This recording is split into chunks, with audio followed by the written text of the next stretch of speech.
Later this week, Australia will transfer its first lot of asylum seekers to Nauru, the first lot under Labor, that is.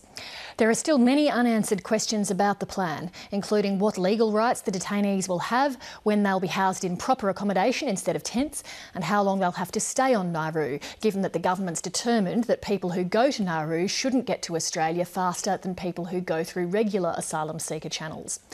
To try to get to the bottom of what's going on, earlier I spoke to Nauru's Foreign Minister, Kieren Keke.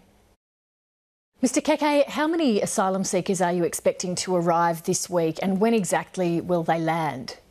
The discussions to date have given us information that in the first arrivals this week we'll be looking at the vicinity of 40 to 50 individuals to be transferred to Nauru, and that's expected to take place before the end of the week. When do you expect the physical detention centre to be completed? How long will people have to stay in tents? The discussions that I've had with people on Nauru at the moment that are working at the centre is really a phased approach. They've already got clear land behind or at the back end of the centre where they're looking to start construction of the permanent accommodation facilities as quickly as possible. And to phase the movement of residents from the tents into those permanent facilities. Do you have a time frame for that? In terms of actual completion target dates, I don't know if anybody's quite on top of that yet. Do you feel that you've been pressured to get things happening more quickly than you'd like? Certainly things have moved very, very fast. I think everybody's been racing to keep up with the timelines that are being looked at. We have had discussions with the Australian government in regards to some of those timelines and have slowed some elements down. I think everybody's also conscious that we want to make sure that the systems are in place, that we are able to care for the asylum seekers and provide the services that they need. Is what you've been asked to achieve doable within the time that you've been allocated to do it?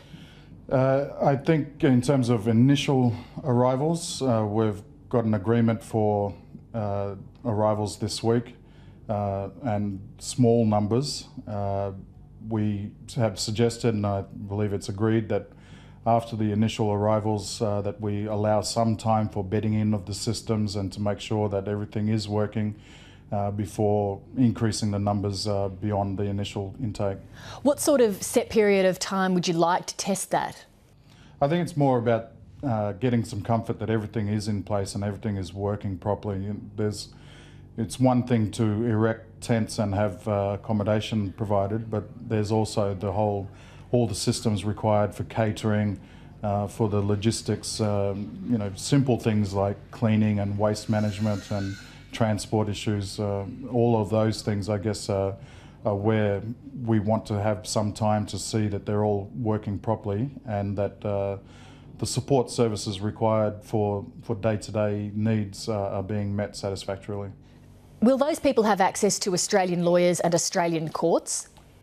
They will certainly have access to support, legal advice and advocacy, guidance and advice to them on how to deal with the processing and their claims for asylum. Under which jurisdiction that will occur, I understand it will initially be Australia.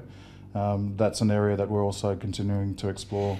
In terms of how long people might have to stay in Nauru, would you be comfortable holding people for 5 years or so if that was the situation in other refugee camps? At this stage, we are comfortable with that kind of time frame.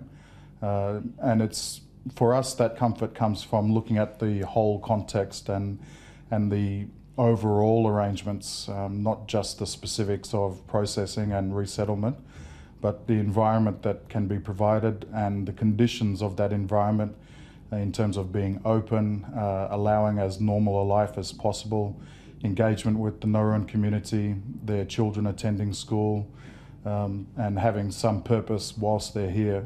I think those are the overall conditions that give us, as a government, comfort in having individuals be in Nauru for a number of years, whether that be 5 years or more.